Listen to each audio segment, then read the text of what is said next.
It's not a bird, it's not a plane, it's Superhero Slate. It's a weekly podcast where we talk about everything that's great, like movies, TV, superheroes. It's Superhero Slate. Oh yeah. Hello everyone and welcome to Superhero Slate, the show where we run down the latest superhero entertainment news. We love TV, movies, and superheroes, so let's talk it all out. My name is Chris. And my name's Mike. And this week, we finally take a trip back to Hawkins, Indiana. 1987. We both grew up in Indiana, and I ain't never been there. I ain't never seen it. No, it's got apparently a big hole, big crack down the middle of it from the last season, so haven't been there.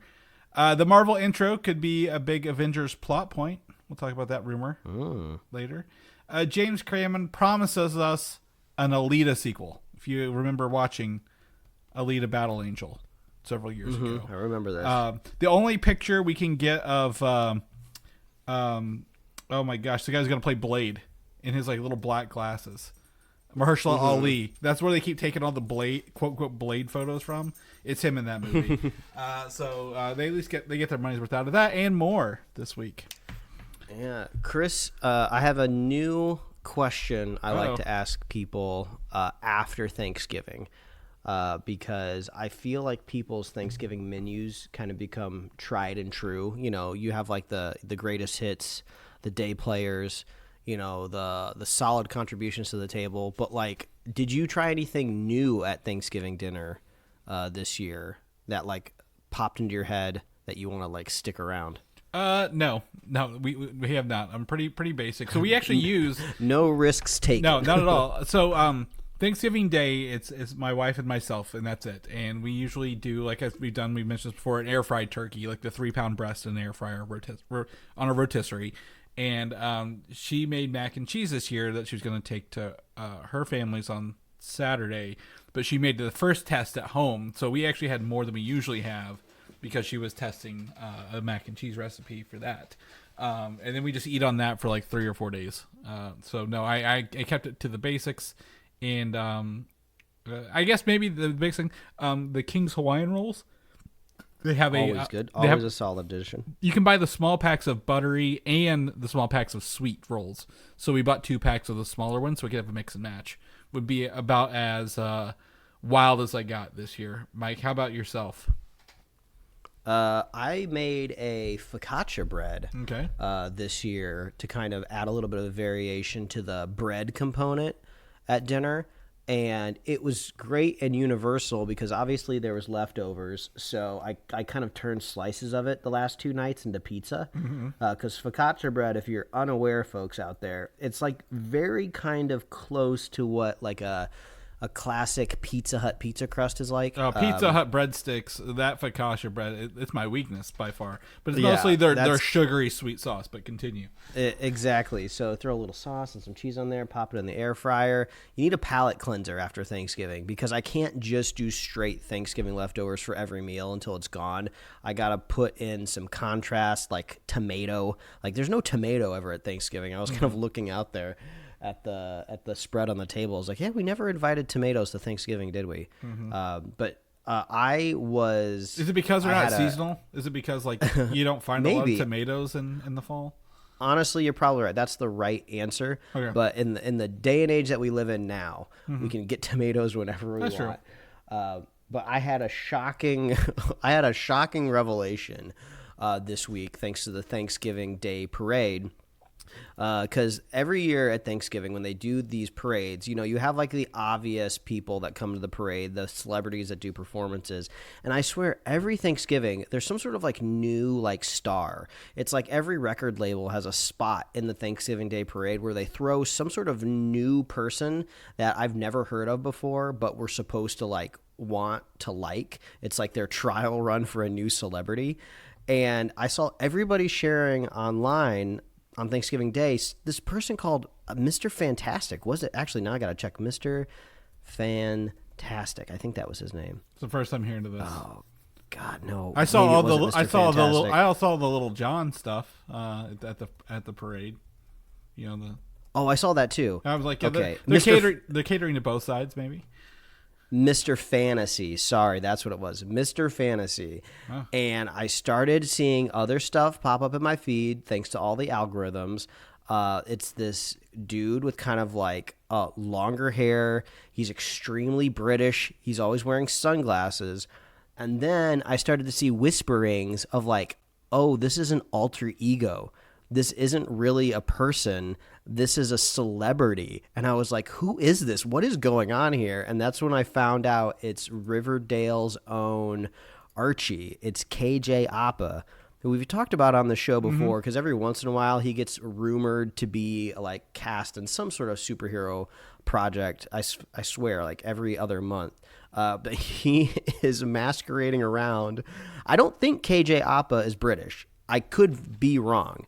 But if he is British or not, he's definitely doing a heavy British style accent for this Mr. Fantasy. But I just wanted to put it on everyone's radar so they're not terrified like I was. I don't know.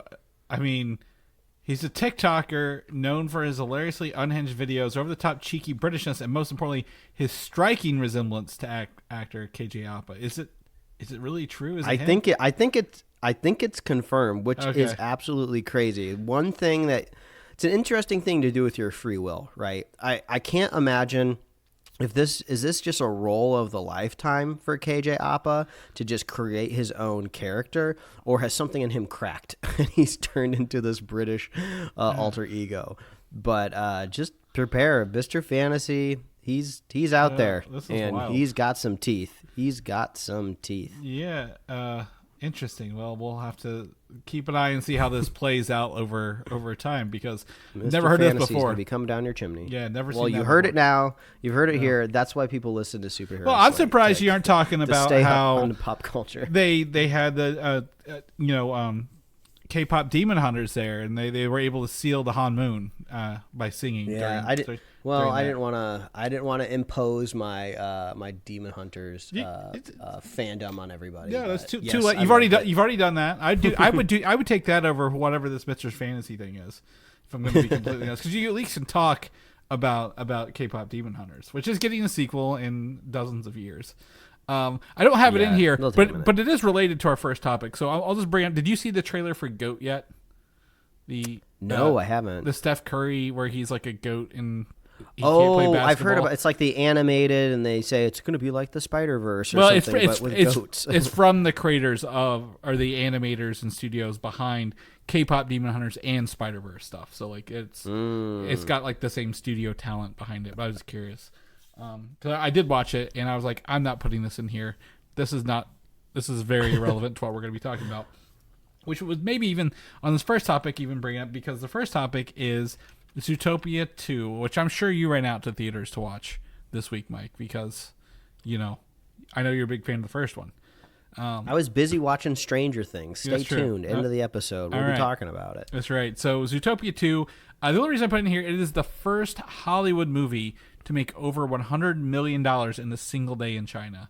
It is the previous record holder was Avengers Endgame in 2019, right? 2019 with $97.5 million.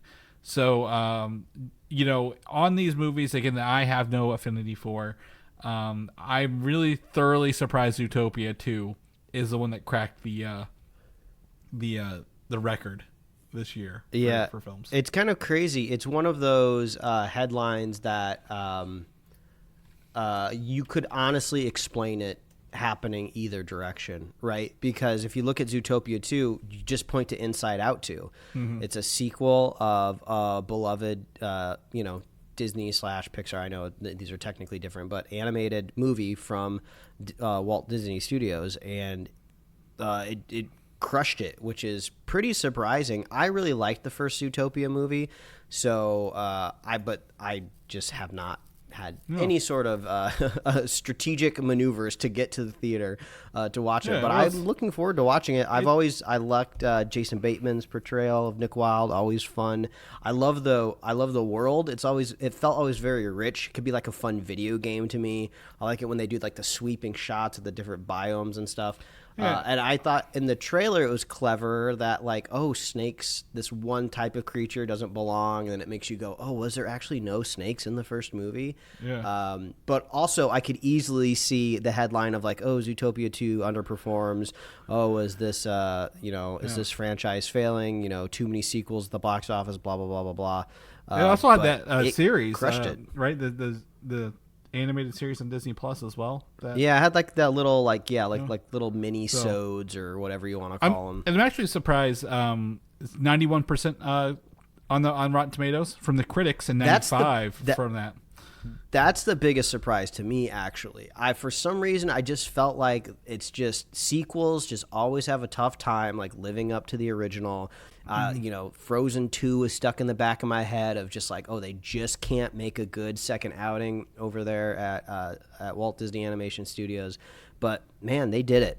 They crushed it. So I'm looking forward to seeing it. I don't know when it's going to happen. That's always kind of the issue with like animated movies for me, whether it's like Pixar or Walt Disney, or eventually when like the next Shrek movie comes out, like it's hard for me to get the motivation to go see it in theaters, because I think the only thing that motivates me nowadays is not getting spoiled. Mm-hmm. Like I got to see something the week it comes out or the weekend it comes out, because I don't want to get spoiled of people talking about the internet. But there's not a lot of spoilery moments, I think, sometimes with these films. Not in Zootopia 2.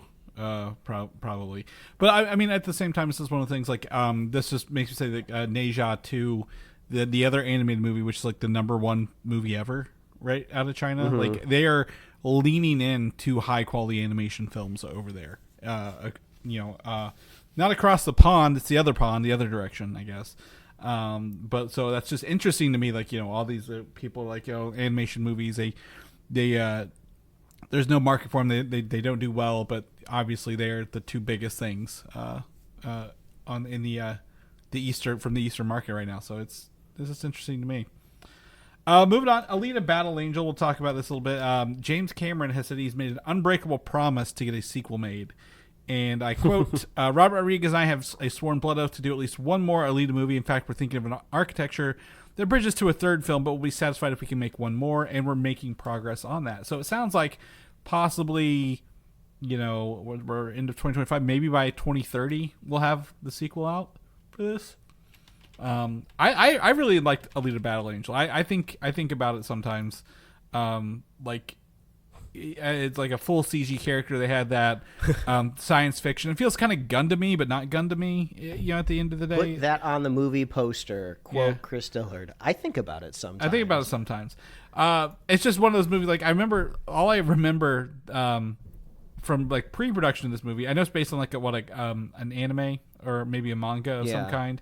I think manga then anime. Yeah, and it's very cyberpunky, which the game hadn't come out for that yet.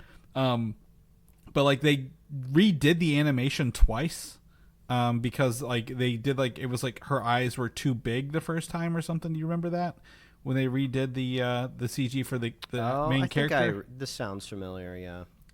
So I was like, I'm trying to find actually where that was, like where they actually kind of did that stuff. But yeah, I'd love to see this. I think that's a fun little world to go back in.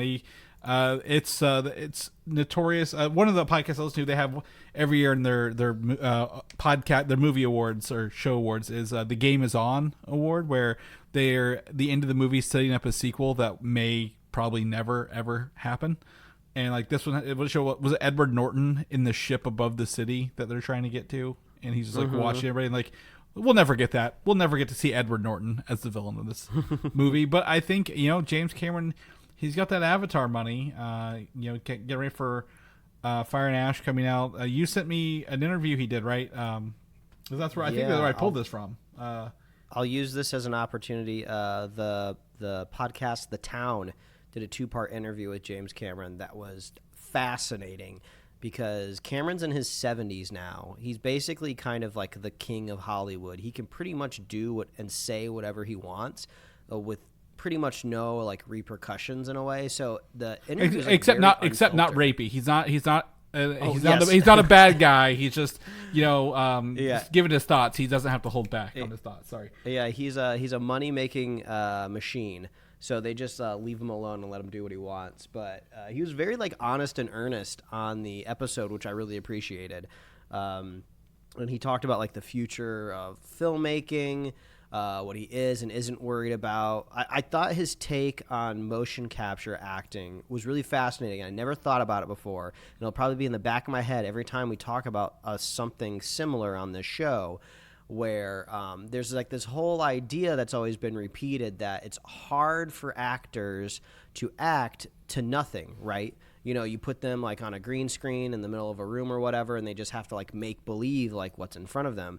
But Cameron had a really interesting rebuttal where he thinks like mocap kind of acting is the purest form of acting, because he painted a very interesting picture where, you know, if you are lucky to have like a beautifully built set, like think of like the sets in Wicked, right? You show up to work as an actor. Yeah, you're there on the set, but there's also like hundreds of lights flooding you everywhere. There's like people on like ladders and scaffolding. There's like microphones like hanging down and stuff. It's really not quite as immersive as people like to pretend it is. So Cameron says like mocap acting is like the purest form of acting because all you have to worry about is performance. It's just you in a room like with Cameron, and you guys are just like working out the character. And I thought that was really interesting from a point of view of just like, oh, he really is getting pretty pure performances out of these people. And I think it shows. Like when I said, like when I walked out of Way of Water, I felt like I could see a Na'vi like in the lobby getting popcorn. They felt so real to me. And then, of course, he did the perfect job of selling Fire and Ash to me, because I was sure I was just going to go see this in a normal theater, just keep it chill, probably not even do a 3D showing, just my normal theater going experience, just like take in Fire and Ash and then just get in and get out. Then he hyped it up so much for me in this 2-part interview. I was like, I'm looking at like the big old IMAX screen where the rows are jammed up against each other. The ticket's going to be like $100 or something crazy like that. I'm like, oh, Michael, what are you doing, you fool? I haven't bought the ticket just yet because I'm trying to find the window during this holiday season to see it. But I think he's gonna get my IMAX money, Chris. I mean, I know a day you're close by to me, and I think there's a 30 millimeter or is a 65 millimeter IMAX projector with possible screenings in that same vicinity. We just got to find 4 hours to kill to watch it. Yes, that would be the difficult part. But, you know, it's neither here nor there. But, yeah, absolutely. So, yeah, absolutely recommend that as well. And like I said, James Cameron, he's always thinking about his, I guess, that franchise with Robert Rodriguez. I again, like I said, back to the Alita Battle Angel, I think the advent and increase of the Cyberpunk 2077 game would probably get a lot more people on board for a follow-up for this as well. But I'm not going to hold my breath for that. In video game world as well, Assassin's Creed details are coming out about the show that they're producing, and it looks to be set in ancient Rome era, which has not been done in the video games yet. And I put "yet" in parentheses because I wouldn't be surprised if like that's next year's Assassin's Creed, because they tend to do these like every year, it feels like, or maybe but next year like it's interesting. It's like Zootopia with no snakes in it. Like I would have assumed they did that. Really, they haven't done Rome yet. Yeah, no Rome. One this year was Samurai feudal Japan, I believe. The one before that, I know, I the one that's Valhalla, which is Vikings in England. The one after that was, I think, Origins. There's one that's Great Pyramids, Egypt era. So no, I don't know a single Rome game. I couldn't pick it out of that. So. Which makes me think maybe they're gonna tie this into like the next game, like maybe not one for one, but like, oh, we're both doing Rome, and they mentioned characters that are in both versions back and forth a little bit. So yeah, excited for that. So I think big opportunity for that show to go somewhere new. Also in video games, I don't know if you saw this, Mike. Far Cry, the video game series that was made by Crytek, then bought, I think, by like Ubisoft as well, and done every 3 or 4 years. Far Cry 2, 3, 4, I think 6 is the last one. Noah Hawley of Aliens, Fargo, and Legion fame, and Rob Mack, used to be Rob McElhenney. I'm gonna butcher it. McElhaney? I think that's the whole reason he changed his name. Exactly. From Always Sunny, and was it Wrexham? Is that the Wrexham, whatever that show's called, are developing an anthology series based on this video game franchise for FX. And both of these guys, I think they said they have like 6 shows and like 18 seasons, or not 18, 6 shows and like hundreds of episodes on FX for them. So they have a pretty good relationship with them. Rob will star in the show, and it will each season will be kind of like Fargo, where we'll get different casts and settings to go on. So it won't be consecutive seasons, I guess. Like, it carries over. I think that makes sense to me. When I saw the headline at first, I was like, it's kind of like a weird thing to adapt, because it's just kind of like almost like an action adventure story kind of in a far off land, but I think anthologizing it makes it a little bit more exciting, because you get to play more in the formula that the Far Cry series has created, which is like you change locales every game, and also there's some kind of crazy batshit villain in each game. Yeah. So you can either keep the same cast around and like bring in like a new person to play the villain. It depends how you want to anthologize it. American Horror Story repeats cast. I think Fargo gets a new cast in every time. But this could be fun. I mean, for me, the joy of Far Cry was more of like camp elimination and just getting a bow and arrow and like stealthily killing a bunch of fools. So I'm kind of just playing the game very narrowly. So story wise, I'm trying to think if there's like an overall narrative, because isn't it usually like an outsider, like somebody on vacation has to become like an action star or something? I think that's like the first one. So like later on, Far Cry, that's very Far Cry 1, where you're in the jungle, you're crafting weapons and tools and like surviving as mercenaries. Later on, Far Cry 6 is on Giancarlo Esposito, and it's kind of like in a fake version of like Cuba and like an uprising. So it's a little more modern shooter. Far Cry 5, I believe, was the one where there's like a doomsday cult, and that's like set in America. A little bit. Yeah, that's right. I think it's kind of like, I guess if maybe it's kind of more of a unexpected hero, or maybe reluctant hero, because I think the last one I remember playing, I don't recall the number. It was like a 3. Like you're thinking Andes, of 3, like the mountains or something like that. Far Cry 3. You're like a tourist, right? Like. And you're on vacation. And then there was the Himalayas. One where you're a tourist, and Himalayas, that's what it was. Yeah. Okay, so that's 4. 4 was the Himalayas. 3 was the I'm looking at the covers, the tourism one. The one I played the most, I'm gonna be honest, Far Cry 3 Blood Dragon. Did you ever? Oh yeah. So that one is essentially a homage to 1980s action movies, and you're like fighting like different, like it's not really set in the like our universe, like you're fighting like aliens and other creatures and like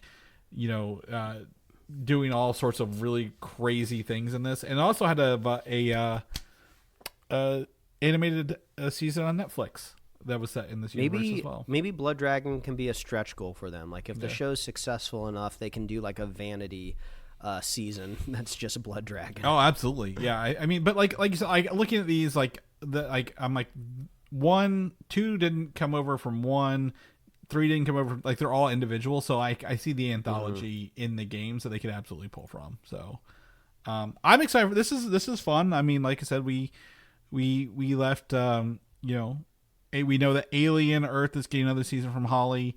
Rob's always doing stuff with Always Sunny, Wrexham. I think Wrexham's over though, right? Are they still doing that?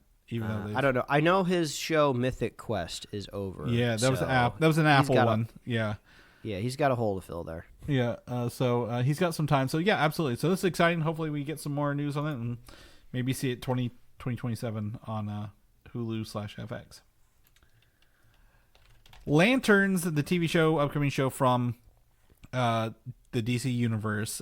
Footage has been shown at I think it was the Brazilian upfronts. It was some sort of upfronts, maybe in South America, and they've confirmed one of the writers, or I guess reporters there, has said that the Green Lantern suits will in fact be some mix of base and CGI, but lean into the Green Lantern Earth 1 series, which I've included an image from one of the panels here, which kind of gives it like a space suit, but like all the concept art when they announced Lanterns, like of Hal Jordan and John Stewart, were actually in their Earth 1 suits.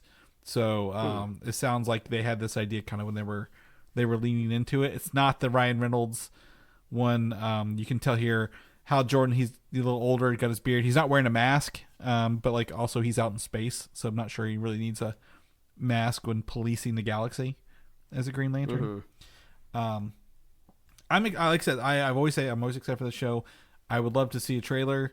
I don't know when we would get one, if I'm going to be completely honest. I may wait till next year, calendar year, to give us one. But. It kind of feels like if it's HBO likes to do these things where they do like coming up this year type of deal, and I feel like that's usually where you get your first shot of something. Yeah. Like we're gonna get a trailer for the whole 2026 of HBO, and we're gonna get like 2 seconds of lanterns in there. That's probably what we'll get our first. It'll be clip. 5 seconds of lanterns, but 2 of it actually includes the green glow. The rest of them in those the regular outfits, exactly walking around town. So yeah, absolutely. I'm excited for this. Like I said, DCU has a very not necessarily James Gunn free year, but like 3 projects James Gunn didn't really like write or direct coming up next year. So I'm excited to see how that kind of plays off whenever he's not the one. Obviously he's touching everything and making sure it's all good, but like when he's not the one at the helm, if that makes sense. So see how they do it. So we'll see that whenever this shows up. But also back to staying in the DCU, James Gunn. Rumor is that Steve Trevor could show up in the DCU with ties to Argus in the upcoming Man of Tomorrow movie. And this comes from a quote that there's a major new male character they're casting for Man of Tomorrow. A lot of people, last week we talked about Wonder Woman. This week we're talking about Steve Trevor. And I think this has to do, like this Steve Trevor wouldn't be a World War II pilot. This would be like a modern day Steve Trevor who works with Rick Flag and the Argus stuff, rather than he happens to accidentally crash onto Themyscira and gets real weird in that second one. He's like in somebody else's body for it. Yeah, I feel like this will kind of help them solve a narrative issue of like how do you bring the love interest into the future? You know, these ageless love stories. I mean, in the MCU, they kind of tell it very tragically of just like, yeah, they keep aging and you stay the same age and you just watch them like deteriorate in front of you. Yeah, maybe Steve Trevor is just a modern day character and you know, we just participate in their love story in modern times. Yeah, and maybe it's just maybe a setup and he's not the love interest yet, but like, you know, the fact that we don't have to always do a time travel or a period piece for Wonder Woman, right? We know she's old. We know she's been around forever. We don't always have to go back to World War I or II to find out, you know, that's where she met the love of her life that's going to last thousands of years, and he's just going to stay there. So would be interesting. They can do that. So we'll find out more probably as production spins up and casting really, really gets underway. And on the flip side, next week, Mike, CCXP. I know we always forget when that is. Essentially Brazil's Comic-Con. And Supergirl will have an interactive exhibit there. And the theory is that the trailer will also drop at CCXP for that event, and then also obviously show before all the holiday movies come out. Parentheses, Avatar, Fire and Ash, because that's going to put butts in seats, and you want to be a trailer in front of that movie.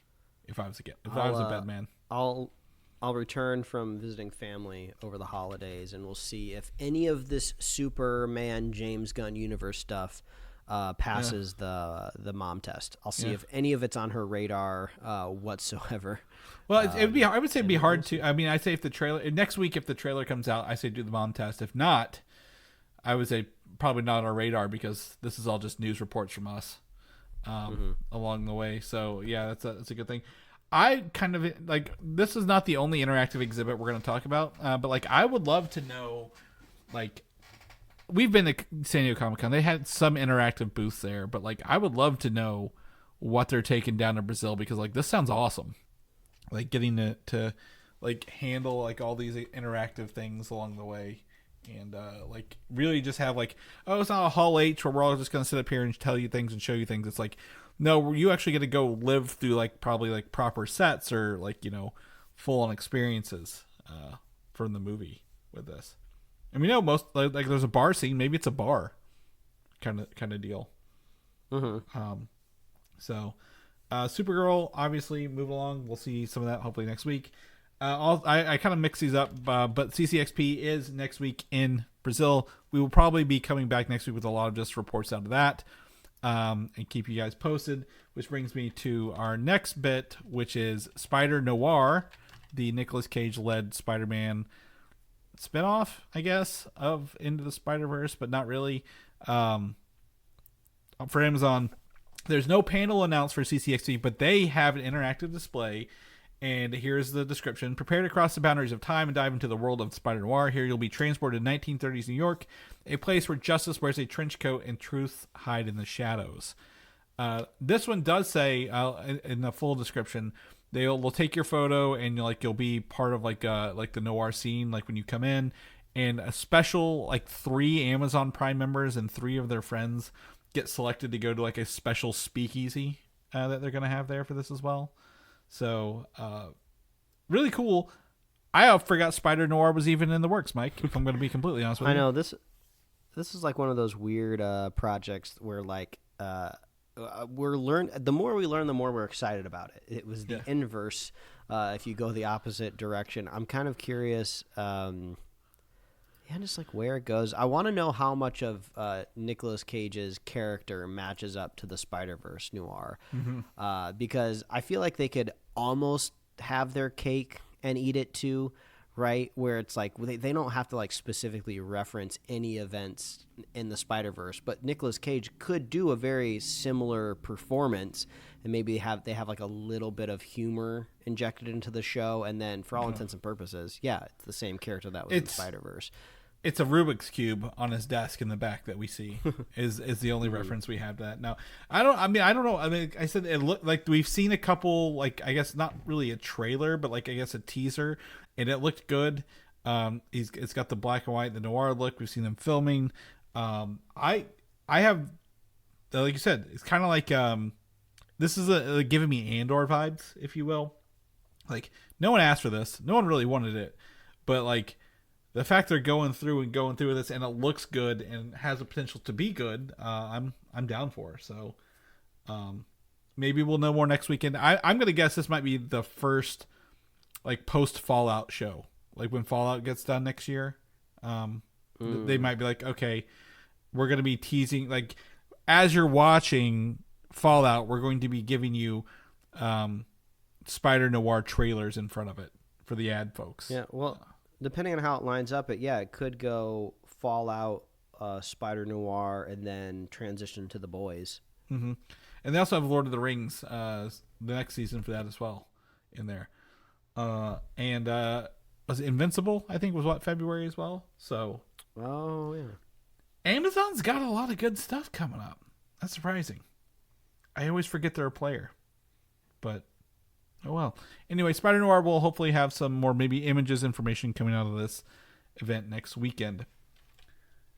Spider-Man Brand New Day. This is not really directed to Spider-Man Brand New Day, but the rumor is that Kevin Feige is already looking to the next Avengers movie. Not Doomsday, not Secret Wars, but beyond that, Avengers 7. And that if Spider-Man Brand New Day delivers, Kevin Feige plans for Destin Daniel Cretton to direct the next Avengers movie after Secret Wars. And for those who may or may not remember, Mike, I don't know if you remember, he was actually lined up to direct Kang Dynasty first, back when it was still Kang Dynasty and everybody was involved. So not necessarily that he's owed an Avengers movie, but yeah.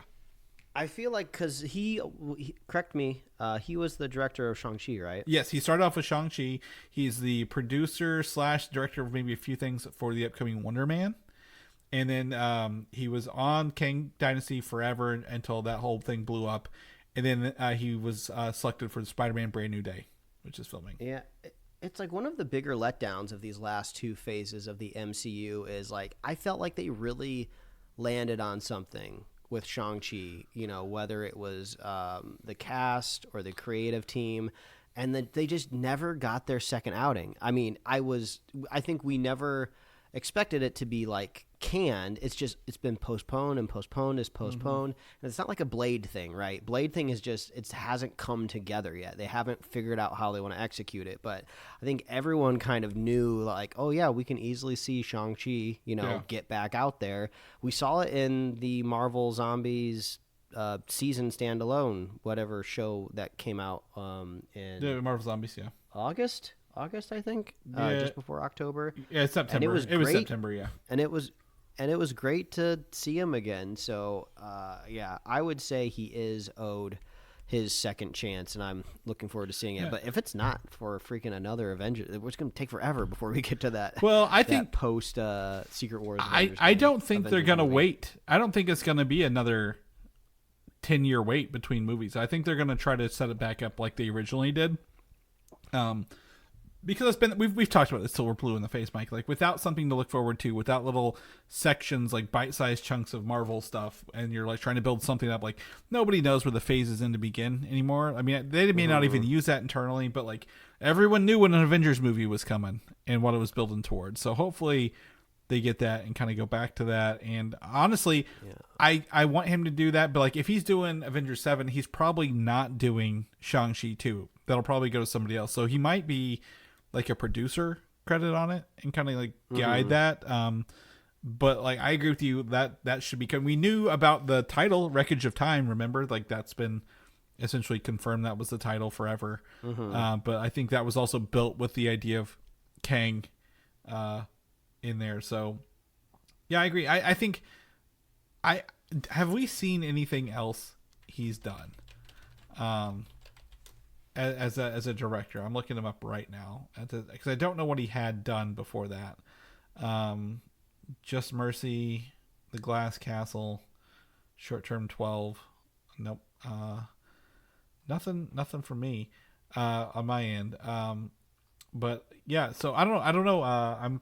I wanted to see him come do stuff, and I want to see him get that Avengers. I just think he did action so well in Shang-Chi, right? I think we've talked about that. Like, Shang-Chi is just a great action film as well.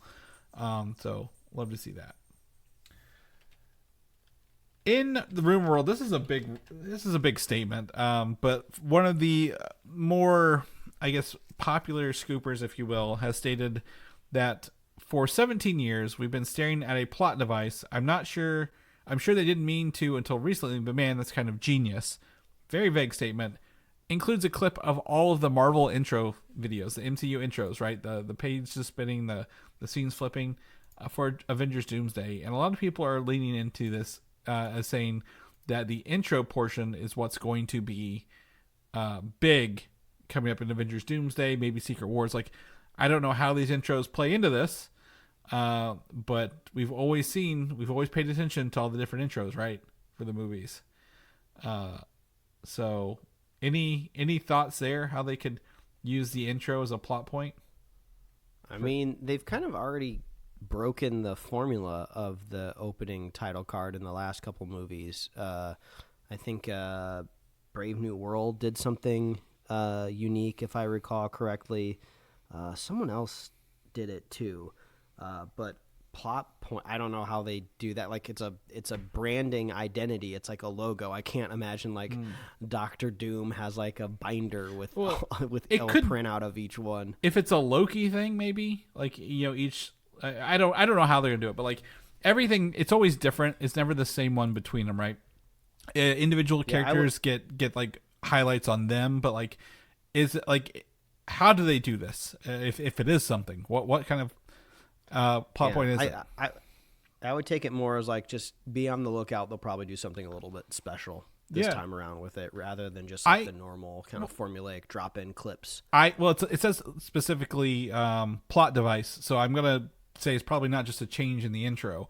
But if I remember, 17 years is the time Marvel Studios has been around. The only thing I don't know is like like, I just watched Spider-Man this week, right? We talked about it being a Thanksgiving movie. Why, like, they did this for Spider-Man and X-Men movies, right? Like pre-MCU. Like, MCU wasn't the first one to do the Marvel comic book flip.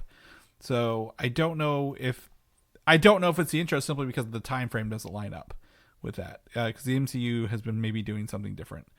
Unless this is like maybe in Iron Man 1, like they did something. So since he is, we'll find out. Yeah, find out. I don't know. I'm just curious because that's something to think about what they've done for that. In probably not news, Daredevil Born Again season 2 release date, which was March 4th, 2026, has been removed from their press site. I don't know if it's delayed or changed, but it is interesting they take the whole release date off from their press stuff.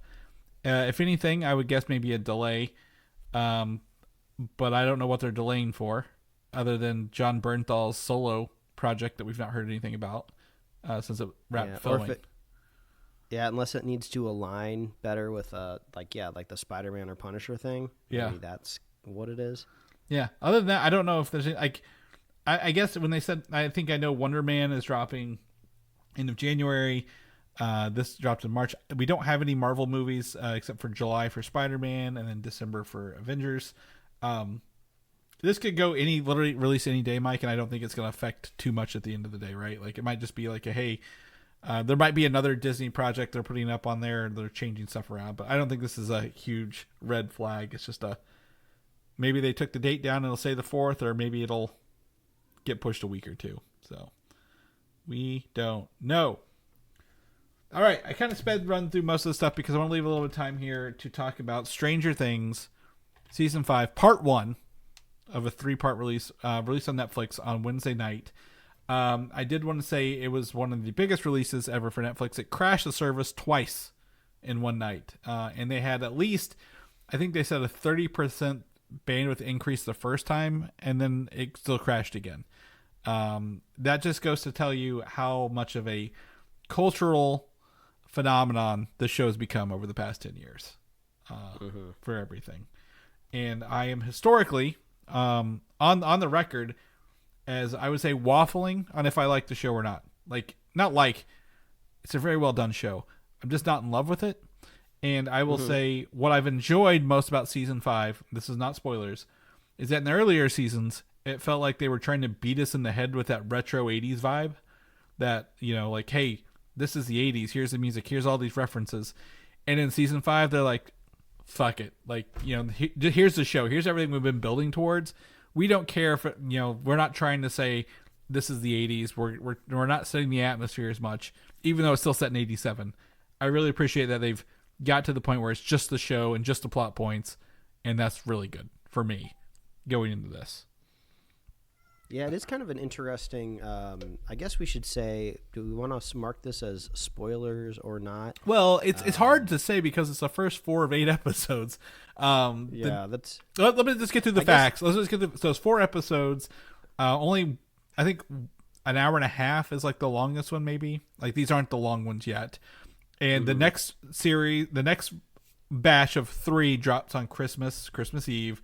Then the final finale is New Year's Eve. So if you're wondering where the rest of them are, that's where they are, and we'll get there. So after this, pure spoilers for Stranger Things season 5 part 1, but those are the facts, and I'll mark the spoiler time codes below.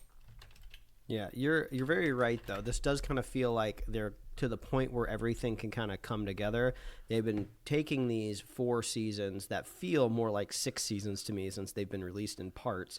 And they have all the chess pieces where they need to now. So now it's time to kind of bring them together.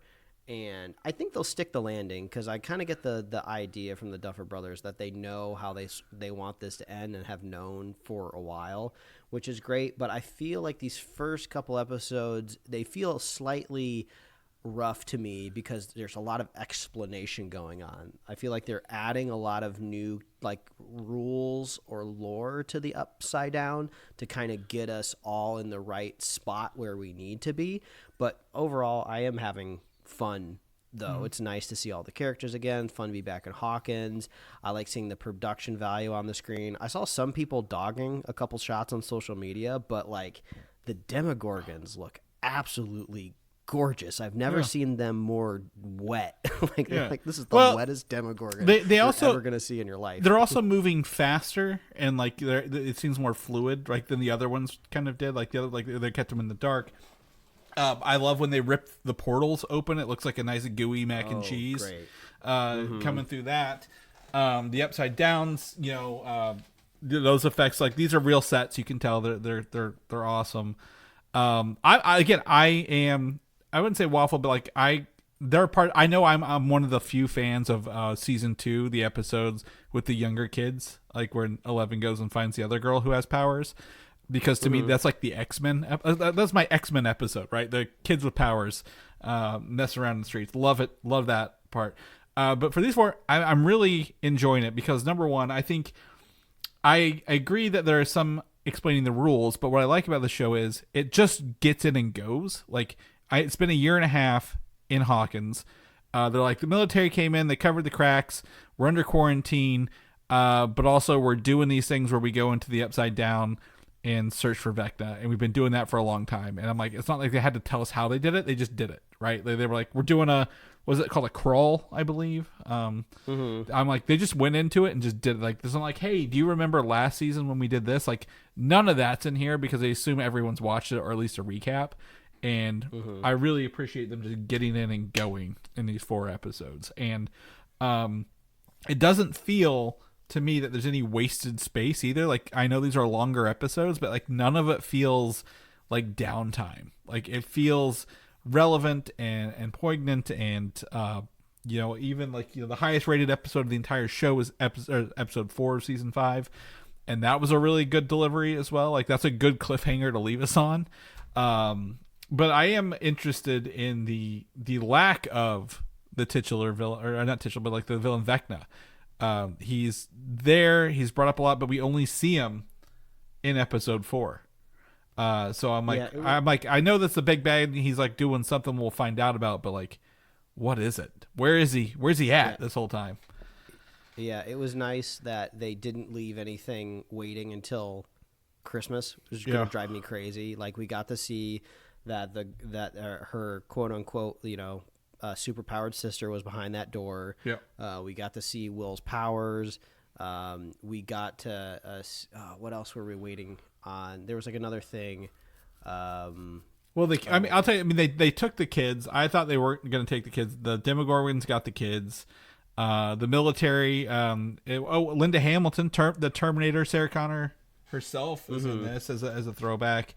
There's the wall is kind of going on.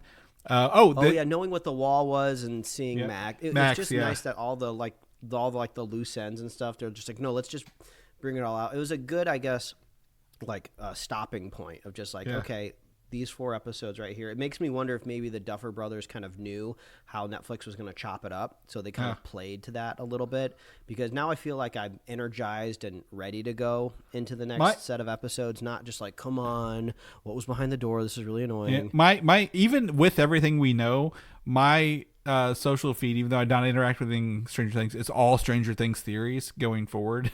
And I'm like, these are the people. These are the people I want to see. But like, to that point, like, all the Easter eggs there are not like, again, like you said, they're not cliffhangers. They didn't not open the door. They didn't leave Will on the floor about to die. It looked like he was going to die, and all the kids were going to be attacked by like the main characters attacked by Demogorgons. We didn't uncover who was in the forest, that it was Max, right? We didn't just leave the boots there and let people guess whose shoes are these, what size feet are these. So yeah, I agree with you entirely. But the theories are fun. This feels, I don't know, intentional, and like that's something you don't get a lot in season finales, I guess, anymore. Like series finale, like you don't get the intentionality of like, oh, we're not rushing to do everything in the last episode. We're giving you what we want to give you, and hopefully it's satisfying for the viewer. And to me, again, someone who is not historically like, glommed onto this, I'm having a good time. I did not know there was an actual play about this show as well. That's like, I had no idea. A Broadway level play, which is canonical to the story as well. So, very, very interested in that. See if I can find some way to read about it, or maybe if there's a cam version somewhere. Again, like I said, the effects are good. I was joking that the kids would look like they're 30 playing teenagers in this, but they said that they aged them fairly well. I don't feel like they're too old or young. Yeah, and they made it fit the narrative. I mean, I think Rockin' Robin says a certain number of days in her opening broadcast. It's a year and a half, yeah. So like time has passed, so it all makes sense. So I don't kind of feel like they've tried to like make it unbelievable in any way. Yeah, absolutely. I also enjoy. It's one of those tropes where the dad's like, "You can't do this. Don't come in here. You know, you're not strong. You're not ready yet." After the time trial things, and like they did that like back and forth, but then like by the second episode, he's like, "All right, you can run in there and attack the building. Like, you know, land with the lightning." Do you think the lightning strike every 7 seconds is relevant to something like that? That was a fun fact they called out. Yeah, I don't know. I was convenient. Yeah, well, exactly. So I wonder if it's, you know, what it is. What are we missing? What else are we missing from this show, Mike? Before they wrap it up here in a few episodes. I mean, I think they're telegraphing like a death. I don't know whose death it's going to be. I don't know if it's going to be Hopper or Joyce or, you know, Murray. I feel like some character has to die. Maybe it's Will. I don't know. I mean, they're always killing somebody off every season, so I guess it's just wait and see who's going to die. Yeah. I also will say, I told my wife this when we were watching episode 1. I'm like, I think a lot of the trailer was cut from the first 4 episodes. Because there's a couple things we haven't seen. There's a scene of like, what's his name? The curly-haired kid. And with the who got his ass beat. We haven't seen a resolution for that either. What's his name? Dustin, and Steve. And there's like a part where like holding each other in like one of the trailers. We didn't see that yet, but like everything else was in this thing. I thought they were going to release a trailer for 2, like the next part immediately, and I'm really glad in the restraint they have not releasing a second trailer yet for part 2. To show anything. Do you think we'll get that this week, or do you think it'll be next week? Because right now, it feels like everybody's watched this show, but at the same time, I don't want to make that assumption. They'll probably give it a week, but who knows? I wouldn't be shocked if I wake up tomorrow and see it. Yeah, I think that'll be good with that, so. Yeah, I don't know. I'm having a good time. I think I might be having a little better time than you are. So I'm enjoying myself, which is rare for me in these Stranger Things and Stranger Times. But anything else before we wrap it up here? It's a little bit of a brief episode today, but we'll come back next week strong. What do you think, Mike? Anything else?